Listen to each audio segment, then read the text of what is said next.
Tai, kas turėjo būti dar vienos lemtingos lenktynės karjeroje, grįstoje kvapą gniaužiančių greičiu ir be baimių vairavimu, virto liūdna diena, kuri amžiams pakeitė Formulės 1 eigą. Šiandien mes gilinamės į tragiškus 1994 metų San Marino Grand Prix įvykius ir bauginančias paskutinės vieno iš didžiausių automobilių sporto ir F1 istorijoje lenktynininkų gyvenimo minutes. Ayrtonas Senna buvo lenktynių meistras, kurio gyvenimas trasoje buvo toks pat įspūdingas kaip ir didvyriškas. Vairuotojas, novatorius, strategas. Senna daugeliui F1 gerbėjų buvo tas pats, kas Picasso ir Mikelandželas menui. Jo atsidavimas to, kas atrodė įmanoma, ribų plėtimui, apibrėžė jo karjerą ir įkvėpė minias gerbėjų ir kitus lenktynininkus. Turėdamas daugybę pasaulio čempionų titulų ir nesuskaičiuojamą kiekį pergalių, jis ketino savo viziją ir neprilygstamų talentų pakeisti Formulę 1. Kol vieną lemtingą dieną Imolos trasoje kelionė turėjusi parodyti jo meistriškumo viršūnę, virto šiurpia istorija apie tai, kaip greitai viskas gali pakrypti bloga linkme lenktynių trasose. Prisijunkite prie mūsų, kai nagrinėsime 34 metų legendos gyvenimą, kurio kitas didysis iššūkis buvo dar labiau įtvirtinti savo galbūt didžiausio visų laikų statusą. Jei jam būtų pavykę, jis būtų ir toliau dominavęs savo mylimą sportą, tačiau likimas turėjo kitų planų.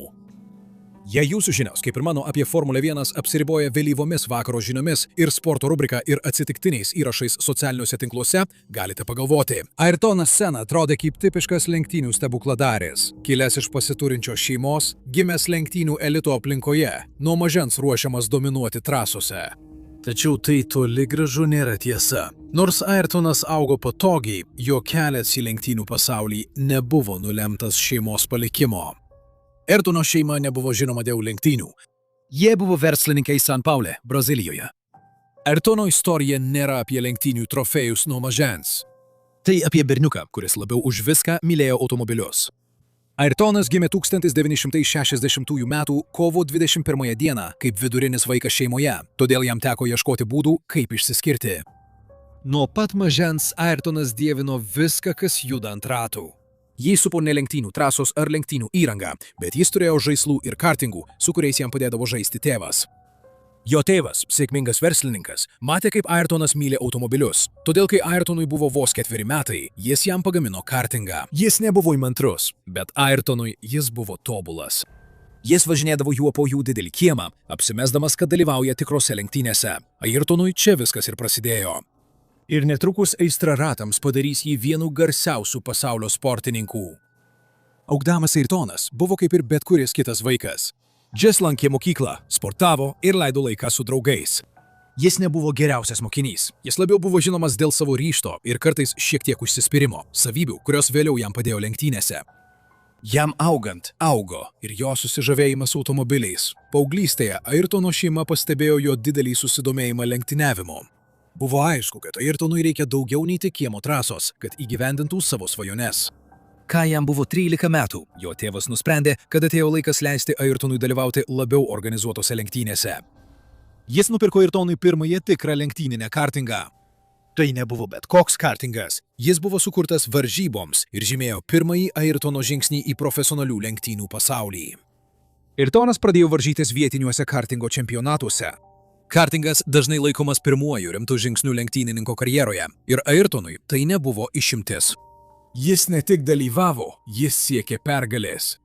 Jo atsidavimas suprasti savo kartingo mechaniką kartu su natūraliu vairavimo talentu išskyrė jį net ir jaunystėje. Kartingas išmokė Ayrtoną daug daugiau nei tik vairuoti. Jis sužinojo apie varžybinio lenktyniavimo dinamiką, įskaitant tikslumo, tinkamo momento ir strategijos svarbą. Jis praleisdavo valandas treniruodamasis ir stebėdamas kitus lenktynininkus, mokydamasis iš jų technikos ir klaidų. Jo pirmosios lenktynės nebuvo lengvos. Nepaisant talento, Ayrtonas susidūrė su iššūkiais. Lenktynės yra sunkus sportas, kuriame net ir mažiausia klaida gali kainuoti pergalę. Tačiau Ayrtonas buvo atkaklus. Jis analizavo kiekvienas lenktynes, kad suprastų, kas nepavyko ir kaip galėtų patobulėti. Šis kruopštus dėmesys detalėms tapo išskirtiniu jo lenktynių stiliaus bruožu. Senna 1977 metais laimėjo Pietų Amerikos kartingo čempionatą. Jis dalyvavo kartingo pasaulio čempionate kiekvienais metais nuo 1978 iki 1982, o 1979 ir 1980 metais užėmė antrąją vietą. Sulaukęs 17 metų, Ayrtonas buvo laimėjęs keletą kartingų čempionatų Brazilijoje.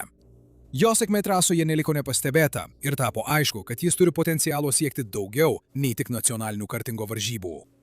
Ayrtonas pradėjo svajoti apie lenktynes tolimoje Europoje, kur konkurencija buvo didesnė, o galimybės platesnės. Su Šeiso palaikymu Ayrtonas priėmė drąsų sprendimą persikelti į Europą. Tai buvo svarbus žingsnis, reikalaujantis palikti šeimą ir draugus. 1981 metais jis persikėlė į Angliją su žmona. Tai buvo jo galimybė klestėti automobilių sporto centre. Šis žingsnis buvo šuolis į nežinomybę. Ayrtonas žengė į pasaulį, kuriame jis buvo nežinomas, kuriam reikėjo iš naujo įrodyti savo vertę. Anglijoje Ayrtonas prisijungė prie Van Diemen lenktynių komandos, kuriai tuo metu vadovavo pagrindinis Formulės Ford vadovas Ralfas Firmanas. Tad galėtų važytis Formulės Ford 1600 serijoje, populiarioje pradedančiųjų serijoje daugeliu būsimų Formulės 1 lenktynininkų. Prisitaikymas prie gyvenimo Anglijoje jam buvo sudėtingas. Oras, maistas ir kalba jam buvo visiškai nauji dalykai, tačiau jo dėmesys išliko sutelktas į lenktynes. Ayrtono talentas greitai išryškėjo. Jis laimėjo čempionatą jau pirmame sezone ir greitai tapo žinomas trasose kaip galimas kandidatas į F1. Jo kelionė nuo jauno berniuko San Paule iki čempiono Anglijoje buvo tik pradžia to, kas taps įspūdinga automobilių sporto karjera. Tačiau ši karjera vos nesibaigė dar neprasidėjusi. 1981 pabaigoje, kai jo pirmasis lenktynių sezonas artėjo prie pabaigos, Ayrtonas atsidūrė kryžkelėje, kuri galėjo anksti užbaigti jo kelią automobilių sporte. Spaudimas kilo iš kelių pusių. Jo žmona nepatenkinta gyvenimu užsienyje ir ilgėdamasi Brazilijos, bei jo šeima, kuri tikėjosi, kad Ayrtonas užims svarbų vaidmenį šeimos versle gimtinėje. Tarp šeimos lūkesčių ir savo lenktynių ambicijų įstrigęs Senas atsidūrė kryžkelėje. Slegiamas šios įtampos, Senas po lenktynių sezono grįžo į Braziliją. Tačiau grįžęs į Braziliją 1981 žiemą, Senas jautėsi labai nelaimingas. Darbas šeimos versle jo netenkino taip, kaip lenktynės. Jis ilgėjosi lenktynių adrenalino ir pasitenkinimo, kurį suteikdavo tobulėjimas kiekvienose varžybose. Nepaisant patogumo ir saugumo, kurį siūlė šeimos verslas, Senui buvo aišku, kad jo aistra slypi Europos lenktynių trasose. Po kelių mėnesių svarstymų ir nepaisant didelio šeimos pasipriešinimo bei nuolatinių santuokos sunkumų, Senna priėmė lemtingą sprendimą. 1982 m. vasarį jis nusprendė grįžti į Europą, tęsti lenktynių, o šis žingsnis galiausiai privedė prie jo santuokos pabaigos. Šis sprendimas tapo lemiamu momentu Senos gyvenime, parodžiusiu jo visišką atsidavimą lenktynėms. Atsidavimą, dėl kurio jis beveik visko neteko siekdamas savo svajonių. Ir atsidavimą, kuris galiausiai privedė prie siaubingos pabaigos. 1984 metais Senna debiutavo Formulėje 1 su Toleman komanda. Tai nebuvo pati konkurencingiausia komanda trasoje, tačiau Senos talentas negalėjo būti užgožtas. Pirmąjį sezoną jis pasižymėjo įspūdingais finišais, tačiau būtent lietaus užlietas 1984 m. Monako Grand Prix išryškino tikrąjį Senos potencialą. Pavojingomis sąlygomis Senna startavo 13, tačiau prasibrovė per visą rikiuotę ir finišavo 2. Daugelis mano, kad jis būtų laimėjęs, jei lenktynės nebūtų buvusios per anksti sustabdytos dėl blogėjančių oro sąlygų. Adrenalino kupiname Formulės 1 pasaulyje. Kova su laiku ir varžovais yra negailestinga, pasižyminti tikslumu, meistriškumu ir milžinišku greičiu. Kiekvienose lenktynėse paprastai Ayrtonas įveikdavo nustatytą ratų skaičių, o lenktynės trukdavo maždaug 90 minučių. Jis negalėjo trumpinti trasą ir išvažiuoti už trasos ribų, nes rizikavo gauti baudas. Jo rankos ir kojos nuolat dirba valdant automobilio vairavimą, stabdymą ir greitėjimą, tuo pačiu perjungiant pavaras iki 50 kartų per ratą. Kad baigtų kiekvienas lenktynės ir galėtų gauti taškų, Ayrtonas turėjo ne tik įveikti distanciją, bet ir finišuoti 10-tuke. Formulės 1 lenktynės išbandė Ayrtono Senos gebėjimą išlaikyti kontrolę, valdant preciziškai sureguliuotą lenktyninį automobilį, važiuojant didesniu nei 200 mylių per valandą greičiu. Įveikiant sudėtingas trasas, kurios vingiuoja, suka ir banguoja, reikalaujančiomis didžiausio susikaupimo ir fizinės ištvermės. Laikrodis sustoja tik tada, kai pamojuojama languota vėliava, pažyminti varginančių lenktynių pabaigą, kuriuose svarbi kiekviena milisekundė. Būdamas vienu geriausių pasaulio lenktynininkų, Senna buvo pakeliui tapti Formulės 1 legenda, ypač po savo įspūdingo proveržio sezono. Nuo pat karjeros pradžios ir visos jos metu Senna garsėjo gebėjimu pateikti išsames techninės įžvalgas apie savo automobilio veikimą ir trasos sąlygas. Šie gebėjimai atsirado dar iki plačiai paplitusios telemetrijos Formulėje 1. Šis techninis įžvalgumas pirmą kartą išryškėjo per įsimintiną incidentą Dallaso Grand Prix lenktynėse, kaip prisimena Patas Simonsas, Sennos pirmasis Formulės 1 lenktynių inžinierius. Automobilis ten buvo gana konkurencingas, todėl tikėjomės gerų lenktynių, tačiau Ayrtonas anksti lenktynėse apsisuko. Tada jis gana efektyviai prasibrovė atgal per visą dalyvių lauką ir mes tikėjomės gana gero finišo. Tačiau tada jis trenkėsi į sieną, apgadino galinį ratą ir pavaros veleną ir pasitraukė iš lenktynių, kas buvo tikrai gaila. Tikroji to reikšmė buvo ta, kad kai jis grįžo į boksus, jis man papasakojo, kas nutiko ir pasakė, esu tikras, kad siena pajudėjo. Ir nors esu girdėjęs visus pasiteisinimus, kokius tik yra sugalvoję lenktynininkai, tokio dar tikrai nebuvau girdėjęs. Bet Ayrtonas buvo Ayrtonas, su savo neįtikėtinu nutikėjimu savimi, absoliučiu įsitikinimu. Tada jis įkalbėjo mane po lenktynių kartu su juo nueiti ir apžiūrėti vietą, kurioje jis sudaužė bolidą. Ir jis buvo visiškai teisus, o tai ir buvo nuostabiausia. Dallaso trasa buvo gatvių trasa, todėl ją supo betoniniai blokai ir mes galėjome matyti iš padangų žymių, kad kažkas trenkėsi į tolimąjį betoninės sienos galą ir dėl to jis šiek tiek pasisuko. Taip, kad bloko priekinis kraštas išsikišo keliais milimetrais. Ir jis važiavo taip tiksliai, kad tie keli milimetrai lėmė, ar atsitrenks į sieną ar ne. Nors iš pradžių buvau susierzinęs, kad pasitraukėme iš lenktynių dėl vairuotojo klaidos, pamatęs, kas nutiko, pamatęs, kaip jis vairavo, mano pagarba tam vaikinui labai išaugo. Ta sezoną Senna iškovojo papildomas prizinės vietas Didžiosios Britanijos ir Portugalijos Grand Prix varžybose, o vairuotojų čempionate užėmė 9 vietą su 13 taškų. Tačiau jo sezonas neapsiėjo be ginčų. Senai grėsė nušalinimas nuo Italijos Grand Prix, kai pradėjo derybas su Lotus dėl 1985 metų sezono, neinformavęs savo tuometinės komandos Tyrrell. Persikėlimas į Lotus 1985 metais suteikė jam konkurencingesnį automobilį ir jis tuo pasinaudojo laimėdamas savo pirmąjį Grand Prix Portugalijoje, nors sąlygos buvo toli gražu neidealios. Jo meistriškumas važiuojant šlapiomis sąlygomis tapo jo karjeros vizitinė kortele, dėl ko tarp gerbėjų ir komentatorių jis buvo pramintas lietaus žmogumi.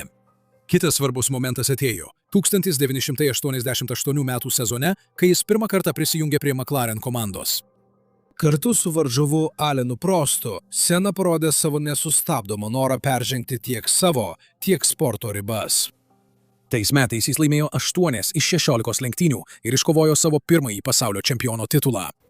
Jo varžymasis su Prostu tapo vienomis garsiausių sporto istorijoje ir paskatino jį siekti dar didesnių aukštumų.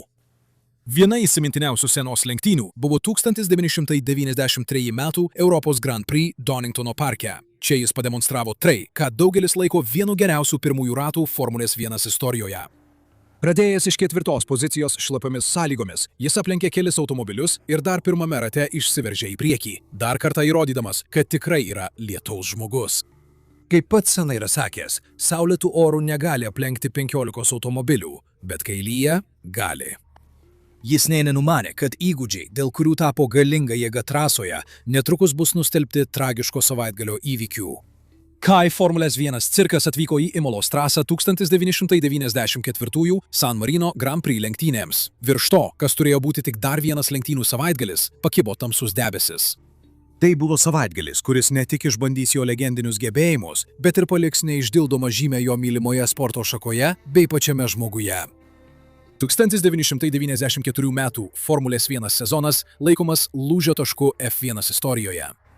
Tragedijos, kaltinimai sukčiavimu, intensyvus žiniasklaidos dėmesys – visko buvo. Visais požiūriais 1994 buvo dramatiškas lūžio taškas Formulės 1 istorijoje. Ir kontroversija prasidėjo pačioje viršūnėje. 1993 metų F1 sezone ir ankstesniais metais lenktynininkai turėjo prieigą prie automobilių technologijų, vadinamų vairuotojo pagalbos sistemomis, kurios žymiai pagerino jų pasirodymus trasoje.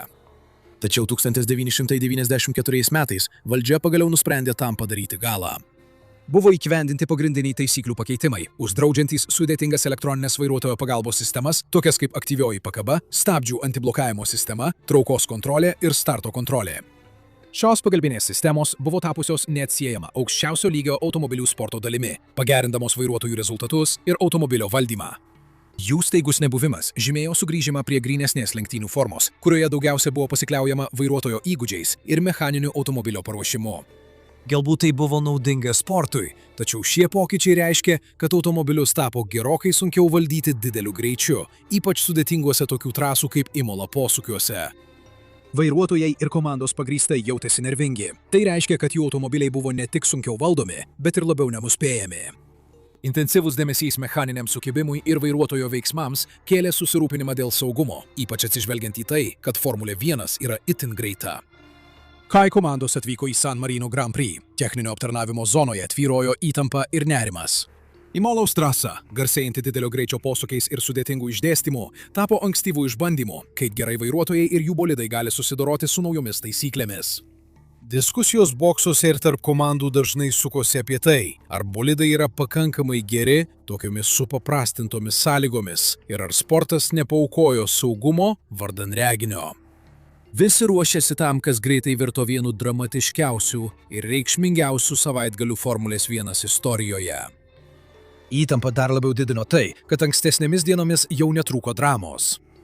Neramus savaitgalis prasidėjo penktadienio treniruočių metu, kai Rubensas Barrichellas, kylanti žvaigždė ir Ayrtono Senos globotinis, patyrė siaubingą avariją. Artėdamas prie variante Basa šikano, Barrichello Jordan bolidas dideliu greičiu prarado kontrolę. Automobilis smarkiai trenkėsi į bortelį ir buvo išmestas į orą. Jis kelis kartus apsivertė ore prieš trenkdamasis į padangų barjerus. Smūgis sugerė dalį avarijos jėgos, tačiau automobilis liko sudaužytas, o kabina atvira.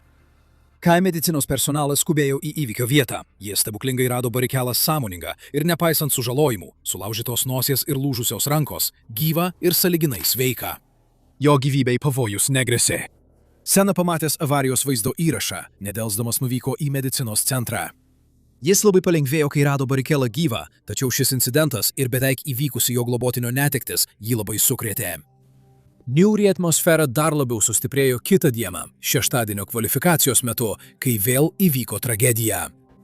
Austrų naujokas Rolandas Ratzenbergeris, stipriai stengdamasis palikti įspūdį, tik savo trečiajame Formulės 1 pasirodyme patyrė mirtinę avariją, kuri daugelį metų temdys lenktynių bendruomenę. Ratzenbergeris važiavo greitu ratu, įvažiuodamas į didelio greičio Vilnevės posūkį, kai jo Simtek priekinis sparnas, pažeistas ankstesnėme rate, neatlaikė. Prispaudžiamoji jėga buvo prarasta akimirksniu ir katastrofiškai. Jo automobilis, negalėdamas pasukti, tiesiai nuvažiavo nuo trasos beveik 190 mylių per valandą greičiu ir trenkėsi į betoninę sieną. Smūgis buvo pražūtingas, automobilis buvo visiškai sunaikintas, smarkiai atsitrenkęs į barjerą. Ayrtonas Senna, besiruošiantis savo kvalifikaciniam važiavimui, iš karto buvo informuotas apie avariją. Sukrėstas, jis paliko savo automobilį boksų juostoje ir nuėjo link avarijos vietos. Jo veide atsispindėjo niūri išraiška. Vėliau medicinos centre jis savo akimis pamatė didelio greičio smūgio pasekmes. Ratzenbergerio, kolegos ir tikro varžovo, netektis akivaizdžiai jį paveikė. Senna buvo matomas su ašaromis akyse, retas jo įprastos savitvardos lūžis, atspindintis žiaurią realybę apie riziką, su kuria visi jie susidūrė. Pranešama, kad tą vakarą, paskutinį į savo gyvenime, Senna praleido ilgai ir atvirai kalbėdamasis su artimais bičiuliais, svarstydamas apie jų sporto pavojus. Ayrtonas Senna turėjo rimtą pagrindą nerimauti. Jis ką tik buvo nutraukęs ilgalaikę partnerystę su McLaren komanda, kurios inžinieriais pasitikėjo ir su kuria buvo laimėjęs 3 pasaulio čempiono titulus, kad prisijungtų prie Williams, kitos stiprios komandos Formulės 1 lenktynėse su Williams FW16 bolidu. Ši nauja partnerystė, bent jau teoriškai, žadėjo daugiau, tiek rėmimų, tiek premijų, tačiau patyręs Formulės 1 pilotas nesijautė ramus. Per debiutą savo naujoje komandoje per tradicinius priešsezoninius bandymus, Ayrtonas Senna sakė, turiu labai neigiamą jausmą vairuodamas šį automobilį ir važiuodamas ties riba ir panašiai. Todėl neturėjau nei vieno važiavimo ar nei vieno rato, kuriame jausčiausi patogiai ar bent jau pakankamai užtikrintai. Man nepatogu automobilyje, viskas atrodo ne taip. Mes pakeitėme sėdynę ir vairą, bet net ir tada jau prašiau daugiau vietos. Grįžtant prie to, kai lenktyniavome Estorile praėjusių metų rugsėjį, dabar atrodo daug sunkiau. Dalis to yra dėl elektronikos pokyčių stokos. Taip pat automobilis turi savo savybių, kuriomis dar nesu visiškai įsitikinęs. Tai priverčia jaustis daug labiau įsitempusiam ir tai kelia stresą. Problemos tęsiasi prasidėjus sezonui. Senna turėjo blogiausią savo karjeros pradžią Formulėje 1, nesugebėjo finišuoti ar pelnyti taškų pirmose 2 lenktynėse, nors abiejose pirmavo. Ir taip, nusivylęs ir neramus, Senna atvyko į Imolą tikėdamasis pakeisti savo sėkmę. Jis nė nenumanė, kad likimas jam buvo paruošęs kur kas tamsesnius planus. Buvo 1994 metų gegužės 1. Ta lemtinga lenktynių diena, kai po Imolos saulę riaumojo varikliai, ore tvyrojo laukimo jaudulys ir nerimo šešėlis. Ayrtonas Senna, visuomet buvęs susikaupimo ir tikslumo įsikūnijimas, stovėjo pirmoje starto pozicijoje. Jo akys buvo nukreiptos į horizontą, o mintyse galbūt sukosi ankstesnių savaitgalio tragedijų vaizdai. Jo automobilyje buvo Austrijos vėliava, simbolis, kurį jis planavo išskleisti po sėkmingos pergalės, norėdamas pagerbti tą savaitgalį žuvusį draugą Rolandą. Užsidegė žalia šviesa, buvo mojuojamos vėliavos ir galingiausi pasaulio lenktyniniai automobiliai išlaisvino savo galią. Senna iš karto šovė į priekį, jo Williams FW16 rėžėsi per gaivų orą, riaumodamas tarsi pabudęs žvėris. Tačiau vos prasidėjus lenktynėms kilo chaosas. Vieno iš lenktynininkų, J.J. Lechto Benetton, užgeso starto linijoje. Tai buvo nejudantis inkaras greičio jūroje. Iškart kilo chaotiškos pastangos jo išvengti. Pedro Lamy, važiuodamas iš paskos su Lotus, nespėjo išvengti ir smarkiai atsitrenkė į stovintį Lechto automobilį. Jų sudaužytų automobilių nuolaužos kaip skeveldros pakilo į orą, nusėjo trasą ir tribūnas. Chaoso metu žiūrovus taip pat kliudė skraidančios nuolaužos. Išvažiavus saugos automobiliui tempas vos slinko. Ryškus kontrastas adrenalino kupinam Formulės 1 greičiui. Opel Vectra, saugos automobilis, kuklus savo galimybėmis, vedė lenktynininkus, tačiau jo nepakankamas greitis tapo rimta problema. Lėtas tempas, kurį nustatė saugos automobilis, lėmė, kad aukštos klasės lenktyninės padangos atvėso ir prarado slėgį. Tai pavojinga situacija automobiliams, sukurtiems ekstremaliam greičiui. Ayrtonas Senna, visada budrus ir itin susikaupęs, iš karto pastebėjo problemą. Jis ryškiai mostelėjo saugos automobilio vairuotojui, kad šis padidintų greitį. Jo gestai buvo matomi žiūrovams, nebili, bet intensyvi skubos ir nusivylimo išraiška. Kai lenktynės pagaliau buvo atnaujintos 6 rate, Senna nedelsė nė akimirkos. Jis smarkiai pagreitėjo, jo automobilis reagavo lyg į laisvę paleistas narve laikytas žvėris, susigrąžindamas lyderio poziciją ir diktuodamas įspūdingą tempą, kad vėl sušildytų padangas ir pasiektų optimalų slėgį. Tačiau artėdamas prie garsiojo tamburelo posūkio 7 rate, posūkio garsėjančio savo sudėtingumu ir negailestingais vingiais, Senna ištiko nelaimė. Jo automobilis, galbūt vis dar paveiktas ankstesnių tempo problemų arba paslėpto mechaninio gedimo, nesugebėjo įveikti posūkio. Vietoj to, jis tiesiai nuvažiavo nuo lenktynių trajektorijos, bauginančiu maždaug 307 km/h greičiu. Ayrtonas Senna kovojo dėl automobilio kontrolės, tačiau net vienas geriausių pasaulio lenktynininkų neturėjo įgūdžių išvengti to, kas to jau įvyks. Po akimirkos jis trenkėsi į betoninę atitvarą, važiuodamas maždaug 233 km/h greičiu. Smūgis tokiu greičiu buvo katastrofiškas, susidūrimo jėga sukėlė paniką trasoje ir tarp žiūrovų. Medikų komandos skubėjo į įvykio vietą su desperatiška viltimi. Jų pastangos buvo įnirtinga kova prieš likimo laikrodžio tiksėjimą. Jie stengėsi ištraukti Senną iš nuolaužų. Jo automobilis buvo smarkiai suniokotas, nebylus avarijos žiaurumo liudijimas. Ayrtonas Senna kažkaip vis dar buvo gyvas, ir kai medikų komanda desperatiškai stengėsi jį išgelbėti, kilo klausimai. Kas privertė pasaulinio lygio vairuotoją prarasti savo bolido kontrolę? Juk tai buvo giedra diena, o Senna važiavo 7 ratą pirmoje vietoje, be jokių automobilių šalia. Vėlesnėme teismo procese Italijos prokurorai apkaltino Williams komandą dėl sugedusios vairo kolonėlės, kuri lūžo ir padarė automobilį nevaldomą, likus vos kelioms sekundėms iki susidūrimo. Savo ruožtų Williams teigė, kad vairo kolonėlė lūžo po avarijos, o nelaimę sukėlė kitos priežastys. Sennos komandos draugas, pasaulio čempionas Damonas Hillas, manė, kad būtent vairuotojo klaida nulėmė, jog automobilis nuriedėjo nuo kelio. Michaelis Schumacheris, kuris Imoloje vijosi Senną iškart už jo, sakė, kad Senna atrodė nervingas jau nuo pirmojo rato, o jo automobilis pašoko ir sudrebėjo ant nelygumo, artėjant prie lemtingo posūkio. Tačiau nesvarbu, ar tai buvo techninis gedimas, vairuotojo klaida ar nenumatyta aplinkybė. Ayrtonas Senna kovojo už savo gyvybę. Vėliau telemetrijos duomenys parodė, kad Senna stabdė 2 sekundės prieš atsitrenkdamas į betoninę sieną. Kaidžiai ištraukė jį iš automobilio, jo būklės sunkumas buvo akivaizdus. Jis buvo netekęs beveik 90% savo gyvybinių jėgų. Pranešama, kad priekinio dešiniojo rato detalė prasiskverbė pro jo šalmą ir padarė didelę įdubą jo kaktoje. Be to, atrodė, kad dantyta pakabos mazgo dalis prasiskverbė pro šalmo skydelį tiesiai virš jo dešinės akies. Jis patyrė daugybinius sunkius sužalojimus, įskaitant kaukolės lūžius, smegenų pažeidimus ir plyšusią smilkinio arteriją. Dėl sunkios neurologinės būklės, medikų komanda trasoje atliko skubę tracheotomiją prieš jį išskraidinant į ligoninę.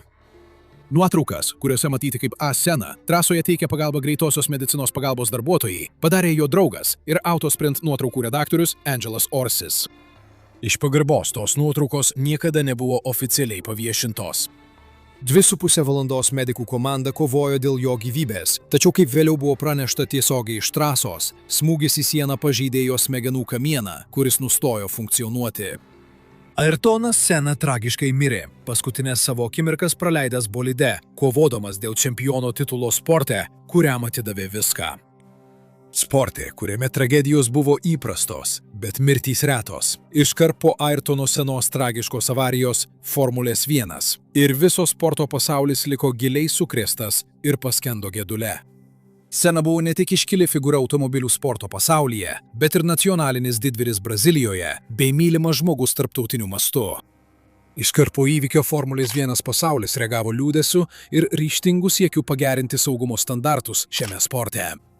Pats Sennos avarijos pobūdis, įvykęs nepaisant jau galiojančių aukštų saugumo standartų, tapo aiškiu priminimu apie neišvengiamą riziką susijusią su didelio greičio lenktynėmis. Tai paskatino nedelsiant keisti saugumo protokolus ir iš naujo įvertinti saugumo priemonės lenktynių trasose visame pasaulyje. Savaitėmis po tragedijos keletas Grand Prix trasų ėmėsi pakeitimų, siekdamos pagerinti vairuotojų saugumą. Tai apėmė trasos išdėstymo pakeitimus, siekiant sumažinti didelio greičio posūkių skaičių ir pažangesnių barjerų technologijų, geriau sugeriančių smūgius įrengimą. FIA, Formulės 1 valdymo institucija, taip pat pradėjo keletą trumpalaikių saugumo priemonių ir inicijavo išsamų saugumo standartų peržiūrą, kuri lėmė reikšmingesnius reglamentų pakeitimus artimiausiais metais. Ayrtono Sennos mirtis tapo vienu svarbiausių postūmių, lėmusių itin didelį dėmesį saugumui Formulės 1 istorijoje. Jo avarija, kartu su Rolando Ratzenbergerio mirtimi, tą patį savaitgalį tapo lūžio tašku, kuris paskatino plačias reformas sporto požiūryje į saugumą. Tai apėmė vėlesnį HANS, galvos ir kaklo apsaugos įrenginio įvedimą, griežtesnius automobilių avarijų bandymų standartus, bei daugybę pakeitimų tiek automobilių konstrukcijoje, tiek trasų saugumo reikalavimuose, siekiant geriau apsaugoti lenktynininkus. Tragiškas savaitgalis Imoloje paskatino atkurti Didžiojo prizo lenktynininkų asociaciją, kuri tuo metu buvo neaktyvi. Ši organizacija, vadovaujama lenktynininkų, susitelkė į saugumo standartų gerinimą ir užtikrino, kad lenktynininkų nuomonė būtų išgirsta diskusijose apie lenktynių sąlygas ir saugumo technologijas. Per dešimtmečius po tragiškos avarijos Ayrtono Sennos palikimas ir toliau įkvepia ir formuoja Formulės 1 pasaulį. Jo atsidavimas ir meistriškumas ne tik išskyrė jį kaip vieną geriausių visų laikų lenktynininkų, bet ir įtvirtino jį kaip svarbių saugumo patobulinimų sporte katalizatorių. Kiekviena nauja saugumo priemonė, kiekviena per potencialiai katastrofišką avariją išgelbėta gyvybė, kiekvienas jaunas lenktynininkas įžengiantis į Formulę 1 su didybės svajonėmis nešiojasi dalelę Sennos palikimo.